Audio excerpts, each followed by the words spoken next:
El mago Barragán y la gran mentira de los videos extorsivos. La historia de Carlos Barragán, otra víctima de Pablo Gastón Salum. Material basado en documentación judicial, escritos del expediente y publicaciones del propio Salum. Introducción, el porqué de este documento. Imagínate que la policía allana tu casa porque un vecino dice que guardas armas ilegales. Revisan todo, encuentran cuchillos de cocina y destornilladores, y te procesan como si fueras traficante de armas. Después, cuando peritan todo, resulta que los cuchillos son cuchillos de cocina y los destornilladores son destornilladores. Pero para ese momento ya estuviste preso 3 meses, saliste en todos los noticieros como criminal y tu vida quedó destruida. Eso, en esencia, es lo que le pasó a Carlos Barragán. Hay una pregunta que debería incomodarnos a todos. ¿Puede una persona, sin más herramienta que su propia interpretación, decidir quién es víctima de persuasión coercitiva, y quiénes son los que supuestamente la ejercerían, cuando ese supuesto delito ni siquiera existe en el Código Penal argentino? Pablo Salum hizo de esa pretensión una profesión. Se presenta como alguien capaz de interpretar la psicología de las sectas, incluso ha dicho tener un sexto sentido para detectarlas. Pero ¿puede de verdad alguien saber qué ocurre dentro de la mente ajena leyendo lo que él llama señales? Según su relato, ciertas personas no serían libres, serían víctimas vulnerables y manipulables, presas mentales de líderes con intenciones siniestras dedicados a explotarlas y a despojarlas de su dinero y dignidad. Y ahí está la trampa, el corazón de la falacia de Salum y del negocio antisectas. Como nadie puede conocer las intenciones ajenas, solo se conocen los hechos y las acciones, él reinterpreta las supuestas debilidades de la mente y lleva el victimismo hasta límites imposibles de verificar científicamente. Se arroga el poder de decretar cuándo hay persuasión coercitiva, y cuándo no, y presenta sus teorías como si fueran pruebas, alimentando con ellas a fiscalías sedientas de casos resonantes, como la Protex, porque las palabras manipulación mental y secta encienden titulares y conmueven a 2. La opinión pública. Esa maquinaria deja otro tipo de víctimas, víctimas reales, con nombre y apellido. Una de ellas es Carlos Barragán. Este documento cuenta, con palabras simples y ejemplos concretos, lo que le pasó a Carlos Barragán desde que Pablo Salum lo señaló como guardián de supuestos videos extorsivos hasta la actualidad. El objetivo del presente documento es poner en conocimiento público material confiable y bien documentado sobre un caso emblemático dentro de la causa penal federal conocida como la causa EYBA, Escuela de Yoga de Buenos Aires, causa 7962/2021. Como veremos, la historia de Barragán es un ejemplo perfecto de cómo muchas personas fueron imputadas y procesadas no por lo que hicieron, sino simplemente por pertenecer a un grupo señalado por Pablo Salum. Toda la causa es un claro ejemplo de lo que en derecho se llama derecho penal de autor, es decir, castigar a alguien por lo que es o por lo que cree y no por lo que hizo, con innumerables excursiones de pesca, para conseguir pruebas que validen una teoría del caso armada por Pablo Salum en connivencia con los fiscales de la Protex.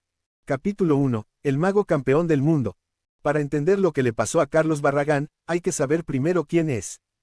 Carlos Walter Barragán nació el 19 de enero de 1962 en Buenos Aires, en una familia de magos. Tercera generación de artistas de la magia por línea paterna, pisó un escenario a los 3 años de la mano de su padre, y a los 5 ya estaba frente a una cámara de televisión. Es uno de los últimos artistas formados, a la antigua, en la legendaria escuela del mundialmente famoso Fu Manchu. Su carrera es larga y verificable. Emancipado legalmente a los 12 años por ya tener su propia clientela para espectáculos infantiles, participó en funciones durante la Guerra de Malvinas, hizo campañas junto a la Policía Federal, enseñó ecología a través de la magia en todas las escuelas de Buenos Aires con el programa de MANLIBA, 1982 a 1992, programa que la empresa estadounidense Waste Management Company compró para replicar en los Estados Unidos. En 1987 ganó el Grand Prix Latinoamericano. 3. Convirtiéndose en el mejor mago de habla hispana. En 1988, 7. Grado puesto en el Campeonato Mundial de La Haya. En 1997, Campeón Mundial de Magia FISM, el último campeonato mundial del siglo y el milenio. Fue invitado de honor por Siegfried y Roy en Las Vegas, estuvo en la boda real holandesa de 2002, hizo 37 especiales para TV Azteca de México y asesoró a producciones como Midachi y Ghost, el musical. Una de sus palomas fue el logo del Canal 9 de Alejandro Romay. Un dato que no es menor, el propio Salum corrobora la trayectoria de Barragán, ya que según sus propios dichos, publicados en su blog, Mi Familia Perdida, y en videos que mantiene hasta la actualidad, había participado siendo alumno de escuela primaria en uno de estos espectáculos educativos, y afirma que ya conocía a Barragán por su arte antes de ingresar a la EYBA. Pero la lista sigue. Trabajó junto al mundialmente reconocido bailarín Julio Boca en un hito histórico, el primer espectáculo realizado en la legendaria cancha del Club Boca Juniors. Realizó efectos especiales para la obra Signum, protagonizada por el famoso bailarín Hernán Piquín y dirigida por Sean McKeon, el creador y director de Alegría, el espectáculo emblemático del Cirque du Soleil. Su gira por China en 2001 causó tal impacto que el cónsul argentino envió un cable diplomático a Buenos Aires. En su artículo 1, decía: me complace llevar a conocimiento de VE que, en el marco del Festival Internacional de Artes de Shanghai, se inició ayer el Festival y Concurso Internacional de Magia, el que contó como figura central, entre un destacado número de magos e ilusionistas de más de 20 países, al campeón mundial argentino Carlos Barragán. Y en su artículo 4 agregaba: con ello, la magia de nuestro país, conocida hasta ahora por los malabarismos de Maradona, la destreza de nuestros bailarines al compás del 2x4 y el realismo mágico, permite incrementar en un rubro atípico la oferta de artes escénicas en la tierra del ilusionismo. Dicho de otro modo, para la diplomacia argentina, Barragán era un embajador cultural del país. Fue presidente del Círculo Mágico Argentino durante varios periodos y luego, presidente honorífico. Trabajó en teatros, giras internacionales y espectáculos corporativos de primer nivel hasta el momento exacto en que la causa EYBA destruyó su reputación de un día para el otro. Como consecuencia directa de la causa, Barragán también perdió el 4. honor de ser jurado del 29º Campeonato Mundial de Magia realizado en Turín, Italia. Del 14 al 19 de julio de 2025. Si bien había sido propuesto como jurado desde el inicio de la organización del evento, su situación procesal hizo que al cierre de listas de competidores en 2024, cuando aún no estaba sobreseído, su lugar fuera desestimado. Otra pérdida concreta, medible e irreversible de las falsas acusaciones de Pablo Salum. Carlos Barragán es también miembro de la Escuela de Yoga de Buenos Aires, EYBA, institución en la que estudia filosofía desde hace más de 30 años. Y eso, según la teoría del caso de la Fiscalía Armada junto a Pablo Salum, fue suficiente para convertirlo en sospechoso. Capítulo 2. La denuncia de SALUM, el origen. El 13 de agosto de 2021, Pablo Gastón Salum se presentó como testigo de identidad reservada ante la Protex, Procuraduría de Trata y Explotación de Personas, y formuló una denuncia contra la EYBA, Ref. 1. Escrito inicial de querella, causa 13.240/2023, FS. 1 a 15. En esa denuncia, Salum pintó un cuadro de terror. Según él, la EYBA era una organización criminal dedicada a la trata de personas, la reducción a la servidumbre, la explotación sexual y laboral, entre otras aberraciones. Pero esta no fue una exposición espontánea ni un acto de valentía repentina. Salum venía publicando falsas acusaciones contra Barragán y la EYBA desde 2009 en su blog, Mi Familia Perdida. Estamos hablando de una persecución registrada online durante más de 15 años. Y si uno recorre sus redes sociales con atención, puede verificar que desde 2019 ya tenía actividades conjuntas con Gustavo Vera y la Protex, incluyendo reuniones por Zoom realizadas en plena pandemia. La denuncia de agosto de 2021 no fue un grito desesperado, fue la culminación de una campaña largamente planificada. Respecto de Barragán en particular, Salum dijo que en su domicilio se guardaban videos con contenido sexual que serían utilizados para extorsionar a personas de poder, Ref. 2. Declaración testimonial de Salum ante Protex, 13 de agosto de 2021, obrante en causa 7962/2021. Describió la casa de Barragán como un búnker, una casa. 5. Antigua refaccionada cercana al microcentro, sobre la avenida Independencia. Todo. Falso. Barragán vivía en el barrio de Boedo, cerca de la avenida San Juan, en una propiedad relativamente moderna de 2 plantas. Abajo funcionaba su estudio, atelier, taller y museo de magia e ilusionismo, conocido mundialmente en el ámbito profesional. Arriba su vivienda. Todo a la vista, de pleno y libre acceso. Nada de búnker. La fantasía de los medios de comunicación, alimentada por esta versión, llegó al punto de afirmar que Barragán tenía un utilitario sellado en la planta baja de su vivienda donde se encontraba el supuesto material extorsivo. Nada de ello se verificó en la investigación posterior. Lo que no es ficción es que Barragán terminó perdiendo todo el esfuerzo de años. No solo tuvo que abandonar su vivienda de Boedo, sino que además debió desprenderse de todo su material profesional destruido durante el allanamiento. valuado originalmente en miles de dólares, vendiéndolo a un chatarrero por apenas unos cientos de pesos argentinos, porque no podía sostener semejante estructura. Años de colección, herramientas de trabajo, piezas de museo, todo liquidado a precio de descarte. Pero hay algo aún más llamativo. El propio Salum, en su declaración jurada bajo apercibimiento de falso testimonio, dijo cosas fácilmente verificables como falsas. Afirmó, entre otras cosas, que a los miembros de la EYBA no les permiten tener perfiles de redes sociales, que muy pocos tienen Facebook, y que es muy raro que tengan celulares o WhatsApp. Sin embargo, la propia investigación judicial demostró que todos los miembros tenían teléfonos celulares, que fueron intervenidos durante meses y centenares de comunicaciones por WhatsApp. Barragán mismo es titular de varias redes sociales públicas, algunas de mayor antigüedad que las del propio Salum. También afirmó que Felisa Zimmerman, quien había sido la esposa de Perkowitz, era líder activa. Pero Felisa Zimmerman había fallecido en el año 2001, y Salum sitúa su relato a partir de 2004. Es decir, denunció como líder activa a una persona muerta. Otro detalle revelador: Salum pidió que sus datos fueran reservados por su seguridad y la de su familia. Sin embargo, al instante de producirse los allanamientos, él mismo se atribuyó públicamente la autoría de la denuncia a través de sus redes sociales, Twitter y YouTube, celebrando que, al fin lo logró. La actuación en el video donde interrumpe su 6. Transmisión en vivo para reaccionar ante la noticia de los allanamientos resulta, cuanto menos, llamativa, considerando que, como surge de sus propias redes sociales, ya mantenía contacto con la Protex desde 2019. Basta con recorrer sus redes para verificar que desde 2019 ya mantenía actividades conjuntas con Gustavo Vera y la Protex. La sorpresa estaba guionada. Capítulo 3. El allanamiento 12 de agosto de 2022.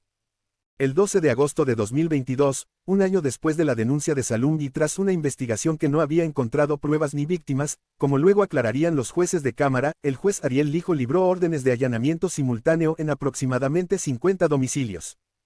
Esa noche, mientras unas 60 personas asistían a una clase de filosofía en el café de la EYBA, donde esa noche se encontraba, justamente, Barragán, en la avenida Estado de Israel 4457, irrumpieron de forma extremadamente violenta decenas de efectivos policiales con armas largas, escudos, cascos y pistolas en mano, helicópteros sobrevolando, carros de traslado y comandos tipo SWAT, como si se tratara del operativo contra una banda de narcotraficantes de máxima peligrosidad. Barragán fue detenido junto a otras 18 personas, todos sin antecedentes penales, varios de ellos de edad avanzada. Esto quedará, tarde o temprano, como el ridículo procesal más grande de la historia argentina: criminalizar la privacidad amparada por la Constitución para justificar un despliegue de guerra. Buscaban un prostíbulo funcionando. Encontraron, filósofos, así les gusta denominarse a los miembros de EYBA, lo cual tampoco es un delito de ningún tipo, de entre 50 y 80 años, cuidándose con barbijos del COVID-19, estudiando la novela, Los Miserables, de Víctor Hugo. La Policía Federal había convocado a los medios de comunicación, que llegaron junto con las fuerzas de seguridad. Los detenidos fueron filmados esposados y exhibidos ante las cámaras. Los titulares no tardaron: la secta del horror. La condena mediática fue inmediata, total e irreversible. Al día de hoy, Barragán sigue padeciendo la letra escarlata que pusieron sobre su imagen pública. Está condenado al olvido por todas.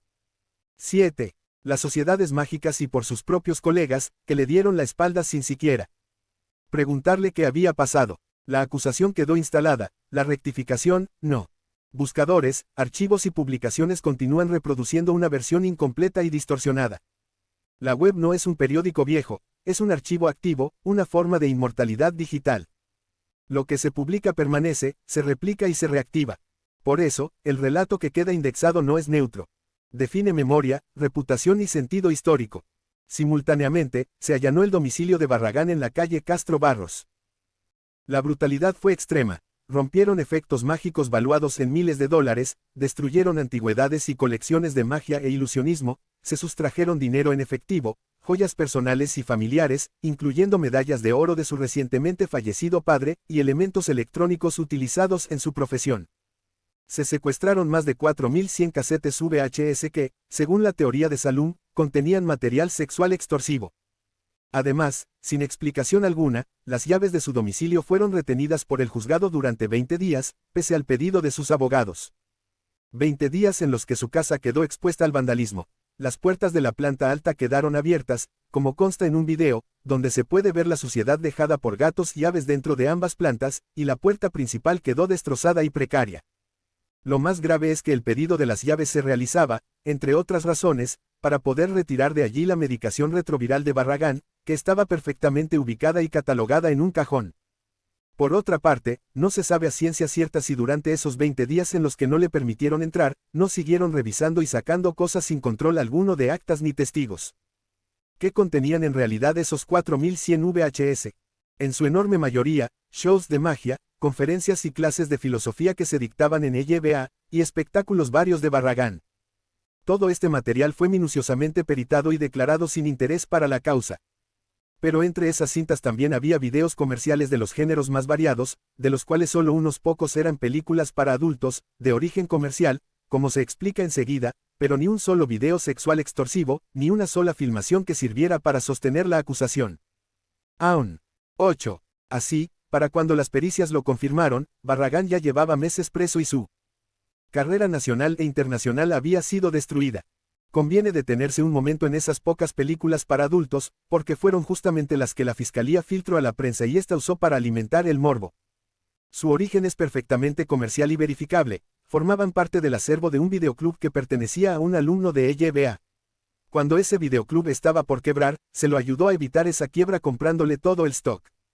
Eran cientos de cintas VHS de todos los géneros, cine, comedia, drama, acción, documentales, etc., de las cuales apenas un puñado eran cine para adultos. Esas cintas VHS estaban en posesión de Barragán por el solo hecho de tener el espacio suficiente para almacenarlas. Y, como buen profesional de su arte, no las tenía abandonadas ni amontonadas sin criterio, se ocupaba de organizarlas y revisarlas de manera metódica y eficiente, y las iba descartando de forma lenta y paulatina las que estaban en mal estado, cumpliendo en cada caso los protocolos correspondientes para no contaminar. Es decir, lo que había era una colección comercial ordenada y en permanente proceso de depuración, no un archivo extorsivo. De esas películas comerciales de los rubros más diversos, los medios no dijeron una sola palabra, se quedaron únicamente con el puñado de títulos para adultos. Eso es puro oportunismo, tener esas películas no tiene nada de extraordinario ni de delictivo. Es material comercial, exactamente igual que cualquier otra película que cualquier persona pudo haber tenido en su casa. Y hay algo de fondo todavía más importante. Asociar de manera automática la posesión de algunas películas pornográficas con ser culpable de sadomasoquismo es un absurdo que no resiste el menor análisis, no cumple ninguna función probatoria, solo sirve como acusación moral amarillista, es tildar de perverso a un grupo porque un miembro guardaba videos comerciales absurdo, no. El sadomasoquismo, además, es un concepto que suele malentenderse y usarse como etiqueta infamante. Para ver lo irracional del razonamiento basta una analogía. Bajo esa misma falacia lógica y jurídica, todos los que frecuenten un club swinger serían automáticamente culpables de algún delito por el solo hecho de pertenecer, y es sabido que a esos clubes concurren personas de los más diversos ámbitos, incluido el poder judicial y periodistas. Tener una película no convierte a nadie en delincuente, igual que pertenecer a un grupo no. 9. Convierte a nadie en criminal. Es derecho penal de autor castigar a alguien por lo que se supone que eso piensa, y no por lo que efectivamente hizo. Barragán fue utilizado por el juzgado y la prensa como punta de lanza para azuzar el morbo mediático. Su nombre, su imagen y su título de campeón mundial de magia eran demasiado atractivos para los titulares. Sin embargo, al día de hoy, su sobreseimiento no se encuentra online. La noticia de que fue declarado inocente jamás tuvo la relevancia que tuvo el titular, el mago de la secta fue el mago en el casamiento de Máxima. La condena mediática fue inmediata y estruendosa, la absolución, silenciosa e invisible. Capítulo 4 en 84 días en el infierno. A Barragán le dijeron que la detención sería una rutina de 6 o 7 horas para averiguación de antecedentes. Terminaron siendo 84 días de encierro en condiciones que la propia justicia calificó de subhumanas. La alcaidía de Madariaga. Los primeros 70 días los pasó en la alcaidía de Madariaga, un calabozo a casi 10 metros bajo tierra, sin aire circulando, sin agua potable, con un pozo ciego como letrina, con apenas una pequeña lámpara que daba una luz mortecina, sin ver el sol durante semanas. Condiciones propicias para cualquier enfermedad oportunista, más aún recién saliendo de la pandemia de COVID-19. La gravedad de las condiciones quedó acreditada oficialmente cuando, en octubre de 2024, la Cámara Nacional de Apelaciones en lo Criminal y Correccional ordenó la clausura de esa alcaidía, Ref. 10. Resolución de clausura, CNA en lo Criminal y Correccional, octubre de 2024. La jueza actuante describió que, la dependencia no cuenta con mínimas condiciones para la permanencia de los allí alojados dada la falta de ventilación, de luz natural, de higiene y de espacio para la supervivencia. Sin medicación retroviral. La condición de Barragán requiere medicación retroviral. Desde el primer día de detención lo informó y reclamó insistentemente su medicación retroviral, que debía tomar 10. Diariamente con riesgo de vida en caso de omisión. Lo repitió ante el médico legista el 13 de agosto. Lo volvió a decir ante el juez Lijo el 15 de agosto, durante su indagatoria. Sus abogados lo denunciaron formalmente el 14 de agosto. Hubo que interponer un recurso de habeas corpus para que accedieran a darle la medicación que, irónicamente, estaba literalmente 10 metros sobre su cabeza, en la superficie del mismo edificio donde lo tenían encerrado. La respuesta del sistema judicial fue el silencio. Pasaron más de 22 días antes de que pudiera acceder a su medicación. Interrumpir un tratamiento retroviral no es una molestia, es potencialmente mortal. El sistema inmune colapsa y el cuerpo queda expuesto a infecciones, oportunistas, que pueden ser letales. Y eso fue exactamente lo que ocurrió. Cabe destacar que por la Ley Nacional N. Grado 27.675 es obligación del Estado garantizar la provisión inmediata de medicación retroviral cuando un poder del Estado retiene a un ciudadano. Barragán aportó desde el primer momento su legajo médico, el cual podía ser solicitado al Sanatorio Güemes donde se atiende desde hace más de 20 años. El juzgado no solo desestimó la urgencia a sabiendas de lo que la ley indica, sino que además realizó un verdadero simulacro de intento por conseguir la medicación, así quedó asentado en el expediente judicial. Para colmo, lo que Barragán había tratado como su vida privada durante más de 40 años, y su enfermedad durante unos 15 años, fue ilegalmente vertido a los medios de comunicación de un día para el otro, violando tratados internacionales que protegen el derecho a la privacidad de la información médica. Las consecuencias fueron devastadoras. Si se comparan los estudios médicos de julio de 2022, un mes antes de la detención, con los de diciembre de 2022, un mes después de su liberación, la diferencia es de 0 a 100 en términos de daño orgánico. Barragán desarrolló una severa lesión cardíaca que requirió 4 operaciones de corazón, una de ellas a corazón abierto con reemplazo biológico de válvula aorta. Sufrió fracturas intercostales y de columna. Hoy debe usar permanentemente un corsé metálico que limita sus movimientos y dificulta su respiración. En marzo de 2024, la Agencia Nacional de Discapacidad le otorgó el Certificado Único de Discapacidad, Ref. 16, CUD emitido en marzo de 2024. 11. Además, es controlado semanalmente por el equipo interdisciplinario de medicina del Dolor del Sanatorio Güemes, dada la alta cantidad de medicación de cuidados paliativos que debe tomar diariamente para soportar los dolores causados no solo por las intervenciones quirúrgicas, sino por las constantes microfracturas de columna derivadas de las fracturas que se ocasionaron durante su detención, la severa fibromialgia desatada y la insuficiencia renal causada por la falta de medicación durante el encierro.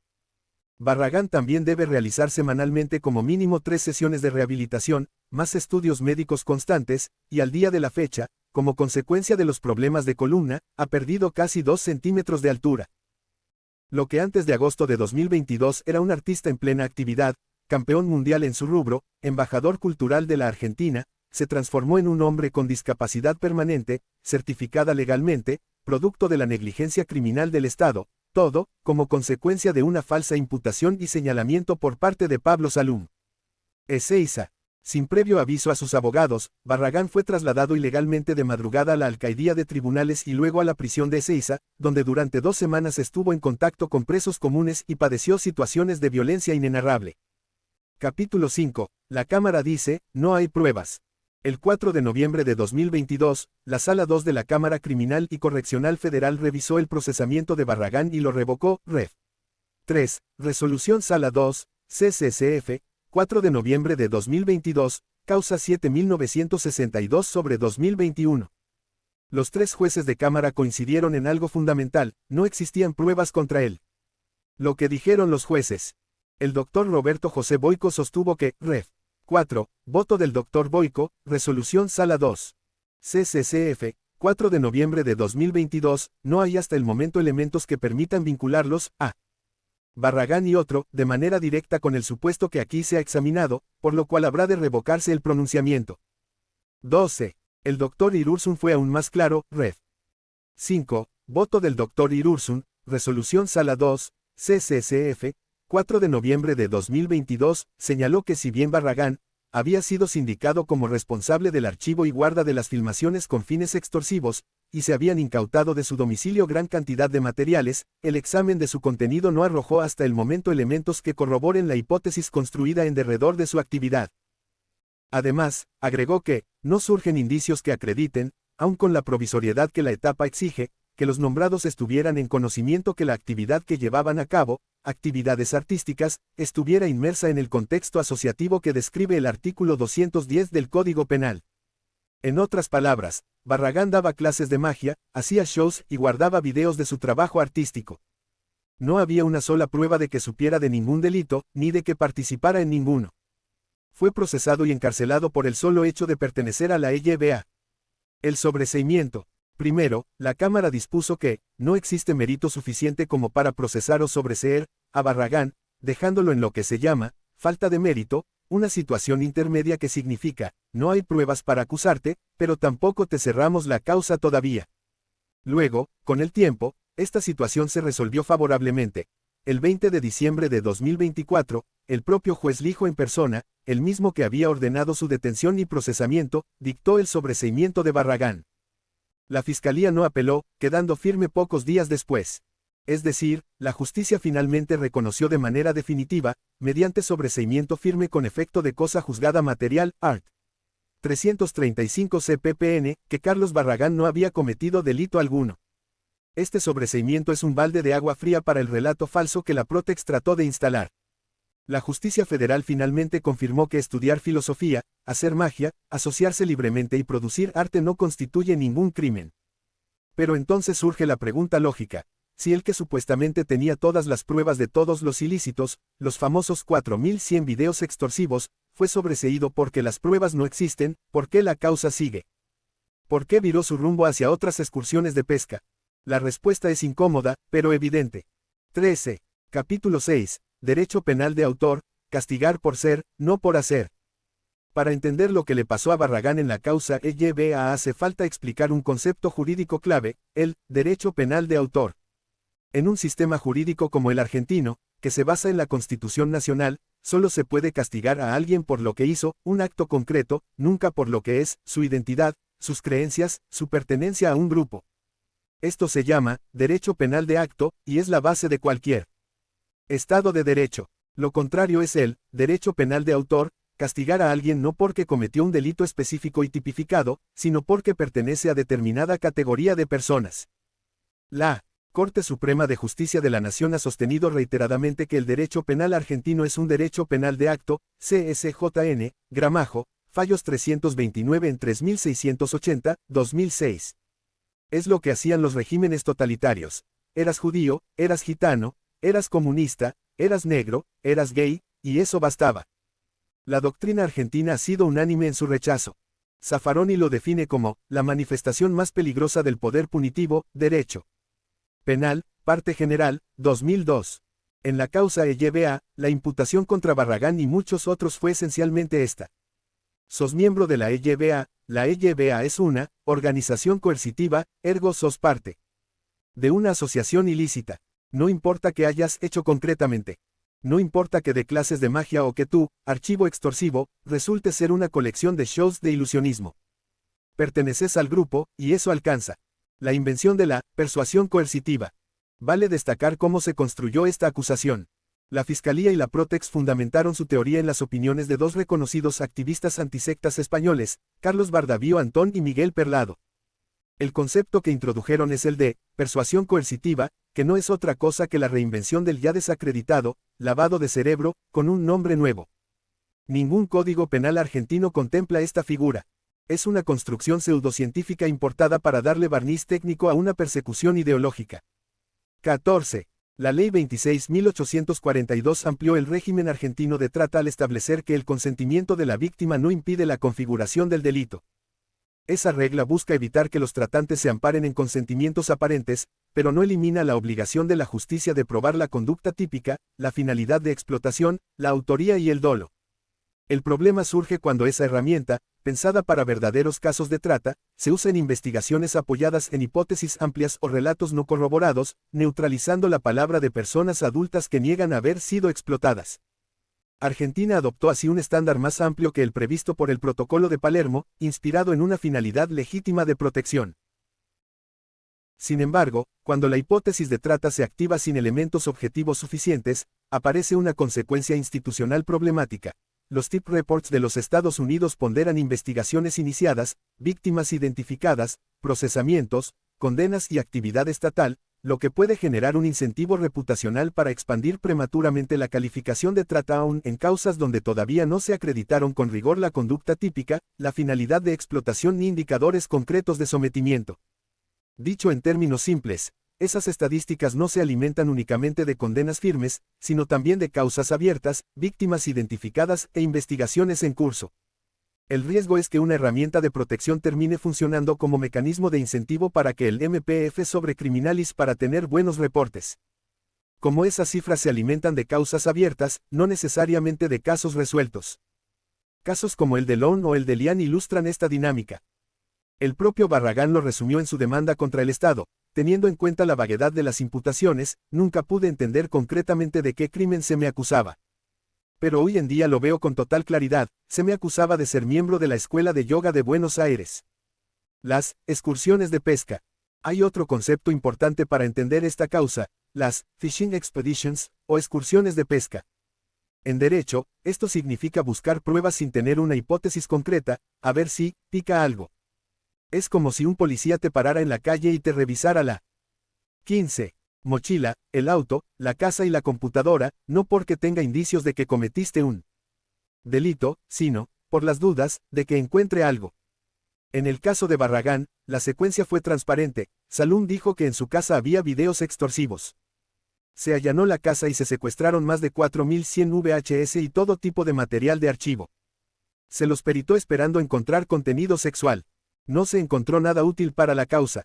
Pero como ya lo habían detenido y procesado, la maquinaria judicial siguió funcionando como si la prueba existiera.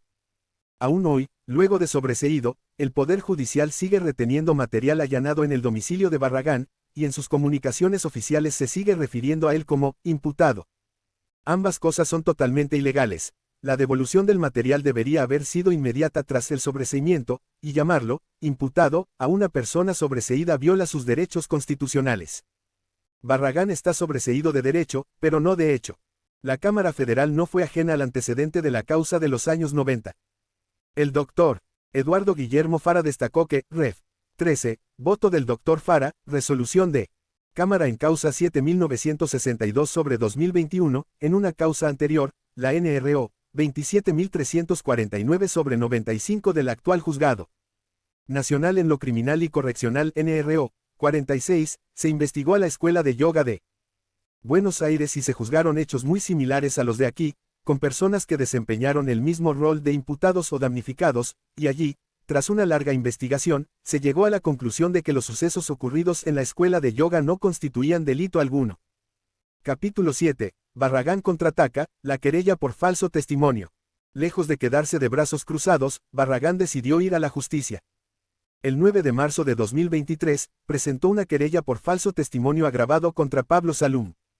La causa quedó radicada ante el Juzgado Nacional Criminal y Correccional N grado 53 bajo el número 13.240/2023.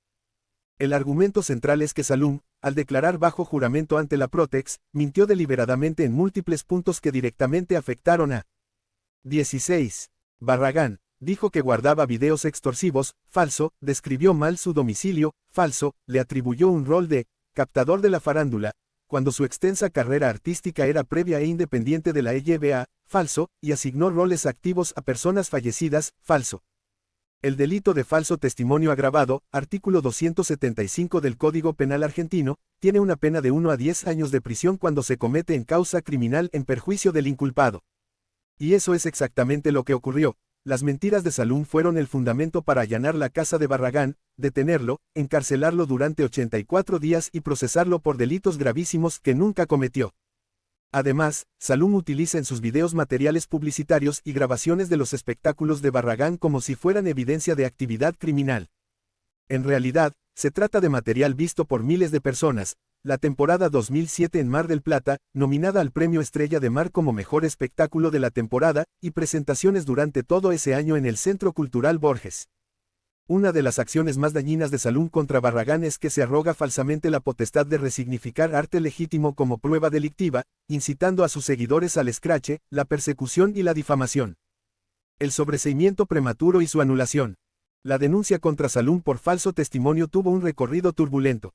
El 9 de junio de 2023, el juez del juzgado N grado 53 dictó un sobreseimiento de Salum que Barragán consideró prematuro y arbitrario. El juez había resuelto sin producir la prueba ofrecida por la querella, Ref. 9. Auto de sobreseimiento, juzgado N grado 53, 9 de junio de 2023, apelación de Barragán, 14 de junio de 2023, sin escuchar testigos, sin requerir la documental solicitada, y había ido más allá de lo pedido por el propio fiscal, que había solicitado el archivo por no poder proceder, no la inexistencia de delito. Ni siquiera llamaron a Barragán a declarar o ratificar sus dichos, paso fundamental para establecer cualquier veredicto. Barragán apeló el 14 de junio de 2023, y la Cámara le dio la razón. Con fecha 22 de agosto de 2023, nulificó el sobreseimiento de Salum, ordenando que se produzca la prueba y se investigue debidamente. La causa por falso testimonio sigue en trámite. 17. Al día de hoy, radicada ante el Juzgado Nacional Criminal y Correccional Federal N grado 7. Secretaría N grado 13. Es importante subrayar esto. Salum ha dicho públicamente y en los medios que esta causa no prosperó, o que ya fue sobreseído. Es falso. La causa está activa y en plena investigación. Incluso la propia Fiscalía se comunicó con Salum para informarle que la causa está en trámite y que no existe ninguna resolución de mérito a su favor. Capítulo 8. Las acciones legales de Barragán. Además de la querella por falso testimonio, Barragán ha emprendido otras acciones legales. Demanda por daños y perjuicios contra Salum. Barragán demandó civilmente a Pablo Salum por los daños y perjuicios causados por su falso testimonio. La demanda quedó radicada ante el Juzgado Nacional Civil N grado 52. Salum fue citado a audiencia de mediación previa obligatoria, pero no concurrió, lo cual eleva automáticamente el caso a juicio civil. Demanda contra el Estado Nacional. Barragán también promovió una demanda de daños y perjuicios contra el Estado Nacional por falta de servicio e irregular administración de justicia, lo que en términos llanos equivale a una grave falta de servicio del Estado en su deber de garantizar derechos fundamentales. La demanda se dirige contra el Poder Judicial, el Departamento de Trata de Personas de la Policía Federal Argentina y el Servicio Penitenciario Federal, por las condiciones inhumanas de detención, la falta de suministro de medicación retroviral, los daños a su propiedad durante el allanamiento y el escarnio público al que fue sometido con la participación activa de organismos estatales. La demanda denuncia que la Policía Federal proveyó las imágenes de los allanamientos bajo el título, Secta Sociedad Anónima, y que un comisario inspector afirmó falsamente ante las cámaras que se habían secuestrado, videos pornográficos, juguetes sexuales, en el domicilio de Barragán. La página oficial del gobierno publicó, y sigue hoy en día tal publicación online, que se había secuestrado, material de pornografía infantil, lo cual 18. También es falso y pernicioso. El Ministerio Público Fiscal habló de secta de yoga de Villa Crespo, y afirmó que se organizaban clases de yoga para captar miembros, para una organización criminal. Cartas documento a medios de comunicación. Barragán envió varias cartas documento a medios como Infobae y Editorial Perfil, Diario Perfil, intimándolos a rectificar informaciones falsas publicadas sobre la causa EYBA.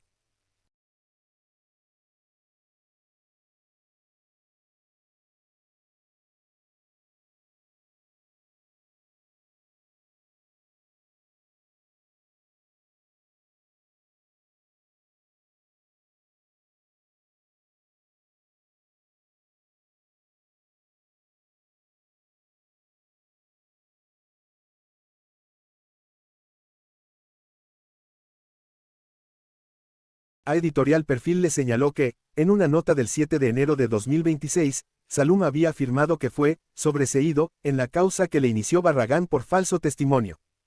Barragán demostró documentalmente que esto es falso, la causa está activa y en trámite. Capítulo 9. El antecedente de los años 90. La misma película, repetida. Uno de los aspectos más reveladores de toda esta historia es que ya se hizo antes. En diciembre de 1993 se inició una causa penal contra miembros del Consejo Directivo de la Fundación Escuela Yoga de Buenos Aires, que tramitó bajo el número 27349/95 ante el Juzgado de Instrucción Criminal N grado 46. Los cargos eran prácticamente idénticos a los de la causa actual. Tras una larga investigación, el juez Corbalán de la Colina dictó el sobreseimiento de todos los imputados en mayo de 2000, Ref. 12, sentencia de sobreseimiento, causa 27349/95, Juzgado de Instrucción Criminal N grado 46. El fallo descartó los testimonios contradictorios de exmiembros con conflictos familiares, concluyó que las supuestas víctimas negaron haber sufrido abusos y que las pericias psicológicas confirmaron su plena competencia mental. No se encontraron pruebas de servidumbre, manipulación ni coerción. 19. Pablo Salum ya había participado en esa causa de los 90. Primero declaró a favor de la EYBA y de su madre, negando las acusaciones de su padre. Después, aparentemente amenazado por su propio padre, cambió de posición y denunció abusos. El juez descartó su testimonio por contradictorio y falto de pruebas. El propio juez Ariel Lijo, ahora apartado por sus superiores por haber sido recusado porque hizo manifestaciones que denotaron parcialidad en sus declaraciones sobre miembros de EYBA, reconoció en el año 2024 ante la periodista Ana Lanques del New York Times que la causa actual es la misma. Las personas son las mismas, las decisiones son las mismas, las actividades son similares, pero hay dos leyes muy importantes con penas muy grandes ahora que prohíben las dos actividades centrales que tenía esta gente.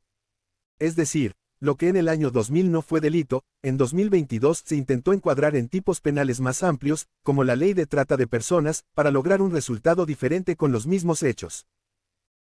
El doctor Massimo Introvigne, reconocido académico internacional en materia de derechos humanos y libertad religiosa, publicó una extensa investigación sobre el caso en la revista internacional Bitterwinter y en The Journal of CESNUR, calificando el fallo de 2000 como una clase magistral de sobriedad judicial, y concluyendo que lo que ofrecía la EYBA no era manipulación sino sentido, no coerción sino comunidad. Capítulo 10. SALUM en los medios, la víctima que no fue, ni es. Pablo Salum se presenta en los medios como víctima de la EYBA. Sin embargo, su condición de víctima es cuestionable desde múltiples ángulos. No fue reconocido como víctima en la causa de los 90. El juez descartó su testimonio. No es víctima en la causa actual, es el denunciante, no una parte damnificada. Hace más de 30 años que no tiene contacto alguno con la EYBA, con lo cual no puede conocer actividades actuales. Ladinamente, en su denuncia del año 2021, habla de lo que otros le habrían dicho, o de lo que escuchó de terceros. 20. Fue denunciado por su propia madre por calumnias e injurias, causa que actualmente está en la casación. Su propia hermana, Andrea Salum, brindó más de una entrevista pública contando su versión de los hechos y la conflictiva situación familiar. Ha sido denunciado civil y penalmente por múltiples personas por su actuar ilícito en redes sociales y por falsas denuncias. Salum se ha convertido en un activista, antisectas, que utiliza sus redes sociales para lucrar, atacar y difamar, entre otros grupos, a miembros de la EYBA. Carlos Barragán fue cruelmente atacado en redes y señalado por Salum de cometer atroces delitos que no existieron nunca. Se presenta en los medios y ante organismos del Estado como una voz autorizada en temas como persuasión coercitiva, dinámicas organizacionales y psicología de grupos y vulnerabilidad de las víctimas. Pero vale la pena detenerse un segundo en sus credenciales. Según sus propias publicaciones en redes sociales, Salum terminó los estudios secundarios después de los 30 años. No consta en ningún lado que haya cursado estudios superiores ni programas de capacitación en psicología, sociología, derecho ni ninguna otra disciplina relacionada con las materias sobre las que opina y se presenta como experto.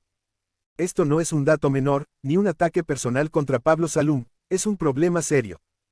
Estamos hablando de alguien que se autoproclama experto en temas que requieren formación profesional rigurosa, temas que involucran a supuestas víctimas en extremo vulnerables, agresores, organizaciones e instituciones, sin haber transitado siquiera una carrera de grado. En los años transcurridos desde que terminó la secundaria bien podría haber cursado una carrera y acreditar trabajo de campo en Derecho o en Ciencias de la Salud, pero no lo hizo. No tiene el contraste que da el estudio sistemático, esa experiencia que permite conocer en profundidad una materia o, al menos, reconocer los propios límites antes de autoproclamarse autoridad. Sin embargo, esta persona sin formación académica verificable es la que le dio forma a más de una teoría de caso de la Protex y en este caso puntual con sus teorías ha destruido la vida de Carlos Barragán y de decenas de otras personas. 21. Por lo tanto, podemos afirmar que Salum utiliza su posición de influencer, activista para difundir como certezas categorías sin respaldo científico consensuado, tales como persuasión coercitiva, lavado de cerebro, secta, captación mental, anulación de voluntad, que afectan el honor, la reputación, la autonomía y eventualmente la salud psíquica de personas determinadas o determinables, sin base profesional ni respaldo científico suficiente. Un ejemplo muy significativo es el de las mujeres que fueron sindicadas como víctimas de la LGBA en la teoría del caso de la Fiscalía Armada por la denuncia de Pablo Salum. Todas ellas negaron su condición de víctimas manipuladas en cámara. Gesell, en audiencias ante los jueces de cámara y en un centenar de presentaciones.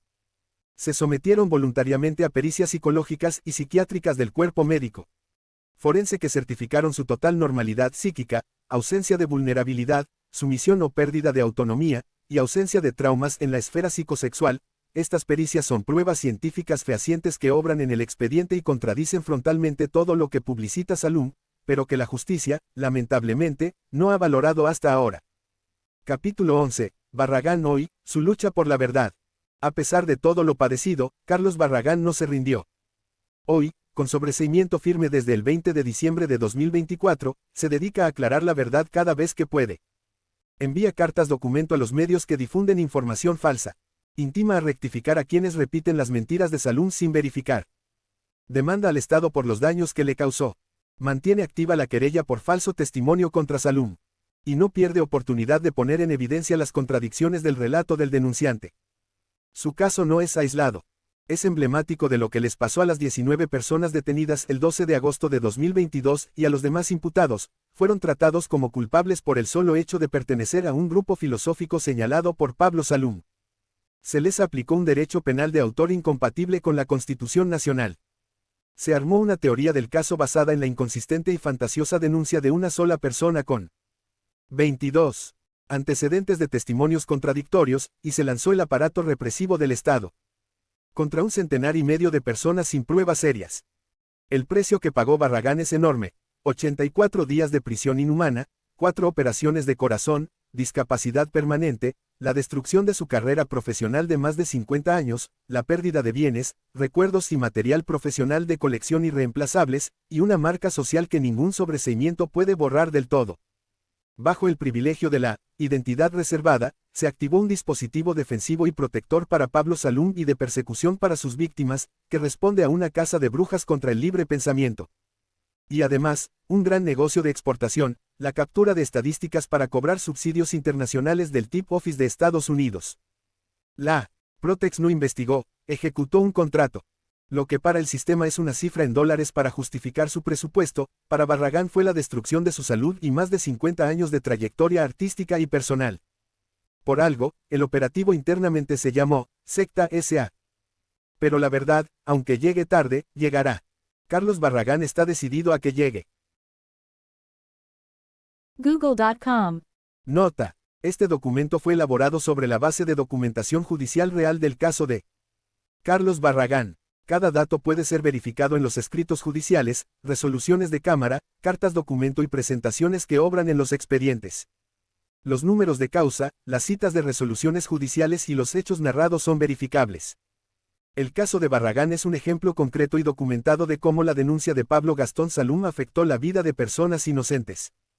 No es una opinión, es lo que surge de las actuaciones judiciales, incluida la resolución de la Cámara Federal que revocó su procesamiento por falta de pruebas, y su posterior sobreseimiento firme. 23. Cronología resumida. Fecha. Hecho. 2009 en adelante. Salum publica acusaciones contra su familia, la LGBA y contra Barragán en su blog, Mi Familia Perdida. Persecución online de más de 15 años. 2019. El jefe de gabinete de ministros, Santiago Cafiero, hace de nexo institucional para formalizar el trabajo conjunto de Pablo Salum con el director del Comité Ejecutivo de Lucha contra la Trata, Gustavo Vera, y la Procuraduría de Trata y Explotación de Personas, Protex, incluyendo reuniones por Zoom durante la pandemia. Agosto 2021. Pablo Salum, luego de 2 años de trabajo estrecho con los directores, Manago y Colombo, realiza la denuncia ante la Protex donde señala falsamente a Barragán como guardián de videos extorsivos. Diciembre 2021. La Protex formaliza la denuncia judicial. Causa 7962 sobre 2021 ante Juzgado Federal N Grado 4. Juez Lijo, 12 de agosto de 2022. Allanamiento simultáneo de 50 domicilios con helicóptero y comando SWAT. Detención de 19 personas, entre ellas Barragán. Show mediático, La secta del horror, y El mago y los famosos de la secta del horror. Agostonov 2022. 84 días de detención inhumana. Sin medicación retroviral durante más de 22 días. Habeas corpus para obtener medicación. 4 de noviembre de 2022. La Sala 2 de la Cámara Federal revoca el procesamiento de Barragán. Falta de mérito. Libertad inmediata. NOV 2022 en adelante 4 operaciones de corazón, fracturas, discapacidad permanente. Certificado único de discapacidad, marzo de 2024. Marzo 2023. Barragán presenta querella por falso testimonio agravado contra Salum, causa 13.240 sobre 2023. Junio 2023. El juez sobresee prematuramente a Salum sin producir prueba ni escuchar a Barragán. Agosto 2023. La Cámara nulifica el sobreseimiento de Salum. Ordena investigar. 20 de diciembre de 2024. El propio juez Lijo dicta el sobreseimiento de Barragán en la causa EYBA, el cual queda firme a los pocos días por falta de apelación de la Fiscalía. 2025-2026. Barragán envía cartas documento a medios, Infobae, Perfil, etc., exigiendo rectificaciones. Demanda al Estado Nacional. Demanda civil a Salum, elevada a juicio por incomparecencia.